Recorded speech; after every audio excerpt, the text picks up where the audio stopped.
दोस्तों, अंतर्चेतना के इस अंक में आपका स्वागत है। मैं प्रोफेसर सुधीर सिंह आपके साथ आया हूँ एक नई कड़ी के साथ, और इस कड़ी में हम ये आपको बताने जा रहे हैं कि टर्की की क्या भूमिका रही है ये ऑपरेशन सिंदूर के दौरान। किस तरह वो पाकिस्तान के साथ जो है लगा रहा है, और पाकिस्तान को किस तरह से टर्की ने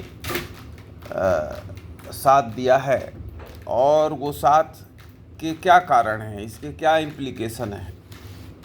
दोस्तों, जैसा कि हम जानते हैं कि टर्की एक एशिया और यूरोप के बीच का एक देश है, जो कि निश्चित तौर पर एक महत्वाकांक्षी देश है। ओटोमन एम्पायर का सीट रहा है। एक ज़माने से इसका मध्य पूर्व के बड़े खित्ते पर कब्जा रहा है। तो ये समझता है कि ये एक बहुत बड़ा देश है, साम्राज्यवादी देश है, ज़मींदार देश है। इसके हुकूमत में रैयत देश लोग इसकी दुआ सलामी करते रहें। तो एक सामंतवादी सोच का देश रहा है, चूँकि उसके आधार रहे। लेकिन प्रथम विश्व युद्ध जब चल रहा था, उस समय मुस्तफ़ा कमाल पाशा के नेतृत्व में एक रिवोल्ट हुआ, एक रिवॉल्यूशन हुआ जो ओटोमन एम्पायर के ख़िलाफ़ हुआ। और टर्की में जो है वो डेमोक्रेसी टाइप की कुछ चीज़ आई। अरबियन भाषा में जो लिखी पढ़ी होती थी वो समाप्त किया गया, और फिर जो है टर्की भाषा को रोमन लिपि में लिखा जाना शुरू हुआ। ये सारे परिवर्तन के साथ साथ टर्की जो है शीत युद्ध के काल में अमेरिका के साथ रहा। शीत युद्ध के बाद जो 1990 में सोवियत यूनियन के विखंडन के बाद की स्थिति बनी, उसमें टर्की ने अपने आप को असर्टिव बनाना शुरू किया। ये यूरोपियन यूनियन का हिस्सा भी बनना चाहता था, लेकिन यूरोपियन यूनियन ने इतने शर्त रखे कि टर्की को इसका हिस्सा बनना मुश्किल हो गया, खास करके ह्यूमन राइट के सवाल पर। कुर्दों की बड़ी संख्या है टर्की में, 5-5.5 करोड़ का देश है, 20% कुर्द है, मान लीजिए आप 1 करोड़ कुर्द हैं। और वर्ल्ड वार 1 से लेके अभी तक के जो 110 साल हुए हैं, उसमें कम से कम 5 लाख कुर्दों की हत्या टर्की के शासकों ने, हुक्मरानों ने की है। आपको बता दें कि टर्की पाकिस्तान के समर्थन में खड़ा हुआ, कश्मीर में मुसलमानों के समर्थन के दम भरता है, लेकिन ये कुर्द जो है ये भी मुसलमान हैं, और 5 लाख कुर्दों की 100 साल में टर्की ने निर्मम हत्या करी है। इसलिए हत्या करी है कि जो कुर्द हैं वो टर्की के, इराक के, ईरान के और सीरिया के, ये उस खित्ते के पहाड़ी इलाकों को मिलाकर एक अलग देश अपना कुर्दिस्तान बनाना चाहते हैं, और टर्की किसी भी कीमत पर अपने देश का विभाजन नहीं चाहता है। इसलिए कुर्दों को बेरहमी से कत्लेआम कर रहा है। फिर एक छोटी सी वाक़या हुई थी 2013 के आसपास, ISIS आया इराक में और सीरिया में। तो इसमें टर्की की भूमिका बड़े ही संदेहास्पद रही। टर्की निश्चित तौर पर चाहता नहीं था कि इस्लामिक स्टेट का खात्मा किया जाए, लेकिन अंतर्राष्ट्रीय परिस्थितियाँ ऐसी बनी कि उसका खात्मा किया गया। लेकिन इसमें सबसे ज़्यादा अगर इस्लामिक स्टेट के ख़िलाफ़ किसी ने लड़ा तो कुर्दों ने लड़ाई लड़ी। वो सीरिया में लड़े, वो इराक में लड़े, और जम के लड़े। और ज़मीनी स्तर पर कुर्दों की लड़ाई से परेशान होकर और अमेरिकी एरियल बम्बार्डिंग के चलते ही इस्लामिक स्टेट का खात्मा हुआ। टर्की इसमें भी चाल मार रहा था, अपने शतरंज के मोहरे रच रहा था कि मैक्सिमम उसका फ़ायदा हो। तो वो फ़ायदा जो है निश्चित तौर पर रणनीतिक तौर पर टर्की ने लेने की कोशिश करी, लेकिन ये संभव नहीं हो पाया। अब दूसरी बात यह कि टर्की, जैसा कि हमने कहा कि यूरोप और एशिया की मुहाने पर खड़ा है। इसके उत्तर में अर्मीनिया है, अजरबैजान है, एक साइड में ईरान है, बाकी साइड में यूरोप लगता है, ग्रीस वगैरह लगते हैं। तो जो आर्मीनिया है उसकी भी बड़ी दुखद दास्तां है। 1913 में 15 में बड़े पैमाने पर टर्किश मुस्लिमों ने कत्लेआम किया आर्मीनियन क्रिश्चियंस के साथ, और कुछ महीनों में लगभग 20 लाख के आसपास माना जाता है कि 20वीं सदी के सबसे बड़े जेनोसाइड में आर्मीनियन क्रिश्चियंस का जेनोसाइड टर्क मुसलमानों ने किया। अनातोलिया के प्रांत को कब्जा किया, लाखों महिलाओं के साथ रेप किया, आर्मीनियन महिलाओं के साथ उनको कन्वर्ट किया, और टर्की का 20% इलाका जो आर्मीनिया का है, और वो इलाका वही है कि जो टर्कीज़ लोगों ने कब्जा कर लिया है और उस पर अपना शासन चला रहे हैं, वो कन्वर्ट हो गए हैं, इस्लाम बन गए हैं, लेकिन मूल तौर पर वो आर्मीनियन है।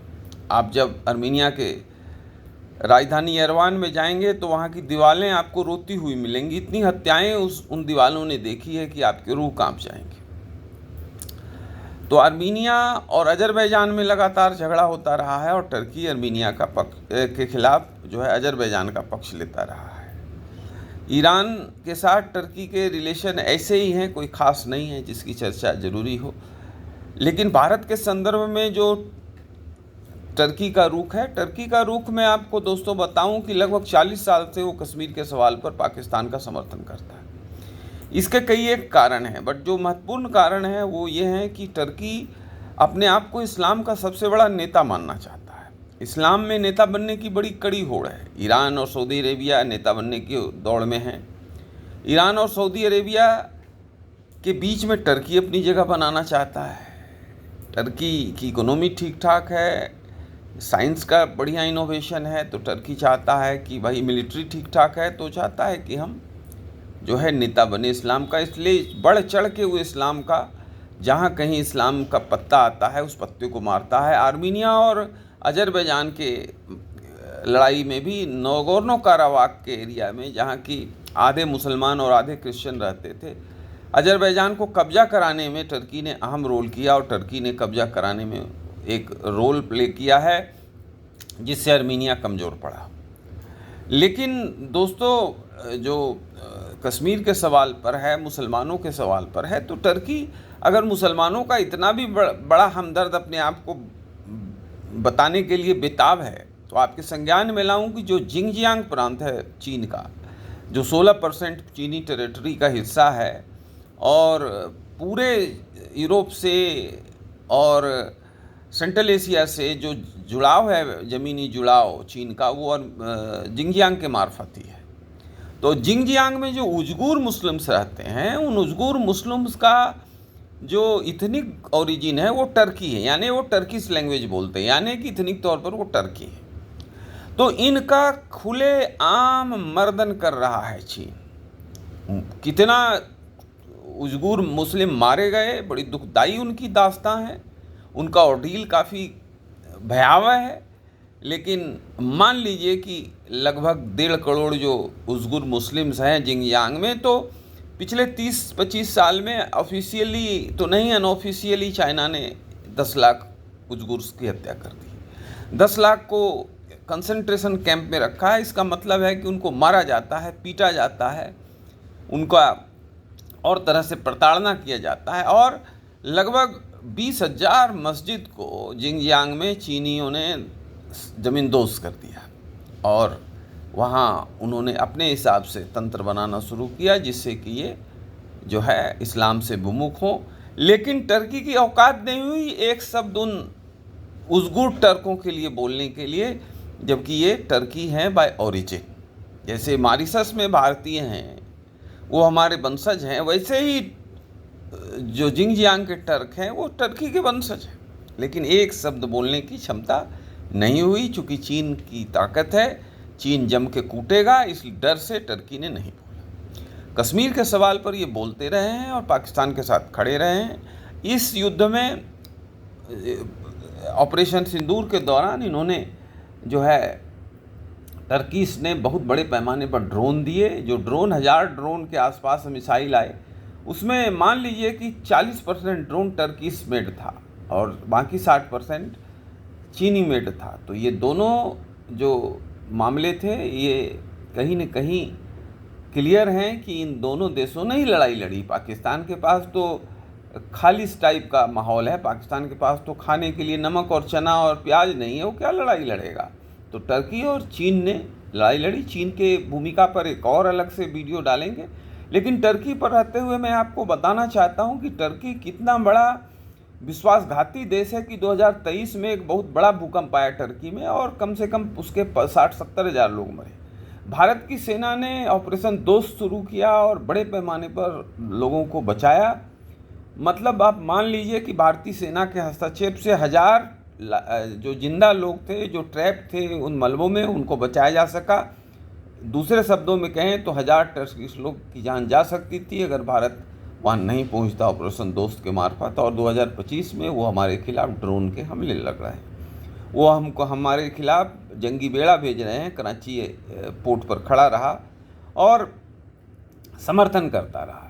अब प्रतिक्रिया देखिए, अब प्रतिक्रिया होनी भी चाहिए। हम राष्ट्रभक्त लोग हैं, राष्ट्र के लिए अपना जान देना चाहते हैं। पुष्प की अभिलाषा में मक्खनलाल चतुर्वेदी ने स्पष्ट कहा है कि पुष्प जो फूल है वो कहता है कि वो किसी राजा के गले में नहीं जाना चाहता, वो किसी विद्वान के गले में नहीं जाना चाहता, वो उन रास्तों पे फेंके जाने की इच्छा रखता है जहाँ से वीर गुजरते हो। तो जब फूल चाहता है कि वीर के टच से वो सदगति को प्राप्त हो जाएगा, तो हम तो साधारण मनुष्य हैं, हमारी इच्छा तो देश के लिए जान देने की हरदम रही है।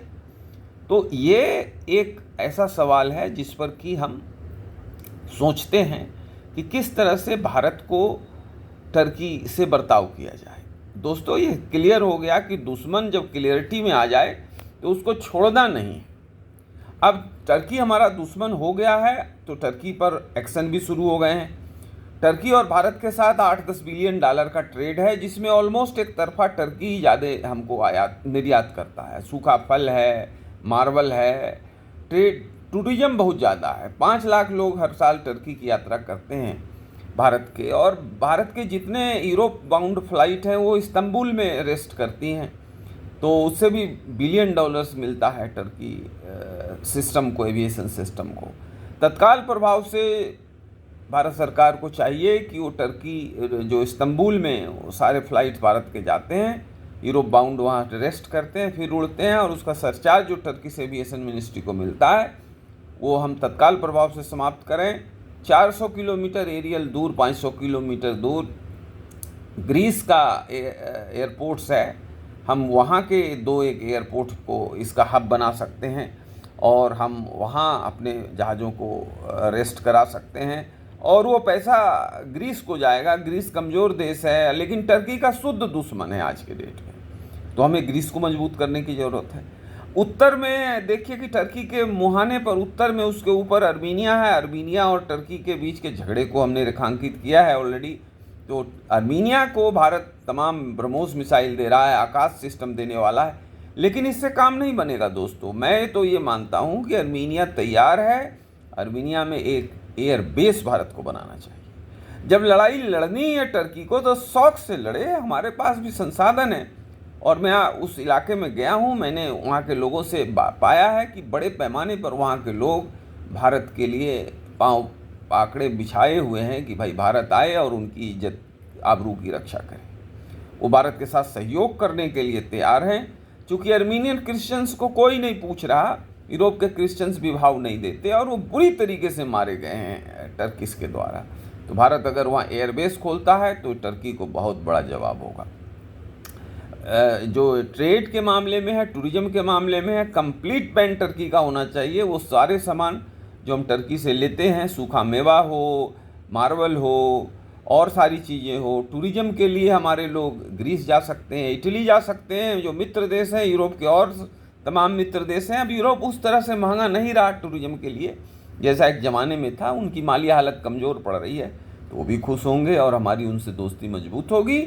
निश्चित तौर पर जो देश टर्की से लड़ रहे हैं, जैसे ग्रीस है, अर्मीनिया है, और छोटे मोटे देश भी हैं, जॉर्जिया वगैरह हैं, तो उनको भी हमको हरबे हथियार देना चाहिए, ब्रह्मोस देना चाहिए, आकाश देना चाहिए, सारा सिस्टम उनको शेयर करना चाहिए। और हमको टर्की को घेर के उसके आंगन में उसका मर्दन करना चाहिए, जिससे टर्की को लगे जो एर्दोगान 20 साल से वैध अवैध तरीके से बना हुआ है शासन में, उसको ये लग रहा है कि वो बहुत बड़ा नेता हो गया है। उसका मर्दन करना बहुत ज़रूरी है, चूँकि अंतर्राष्ट्रीय राजनीति में दुश्मन का दुश्मन दोस्त होता है।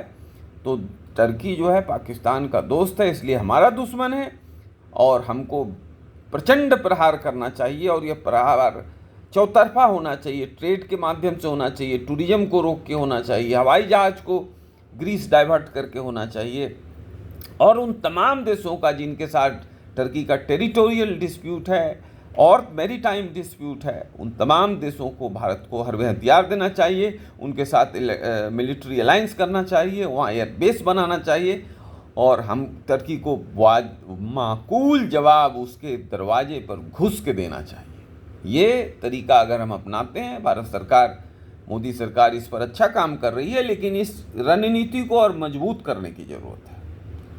कुछ निर्णय भारत सरकार ने लिए हैं तेज़ी से, लेकिन ये माकूल निर्णय लेने की ज़रूरत है और तत्काल प्रभाव से लेने की ज़रूरत है, क्योंकि ये तमाम देश जिनसे के साथ टर्की की टेरिटोरियल प्रॉब्लम है वो भारत के साथ खड़ा होने के लिए बेताब है।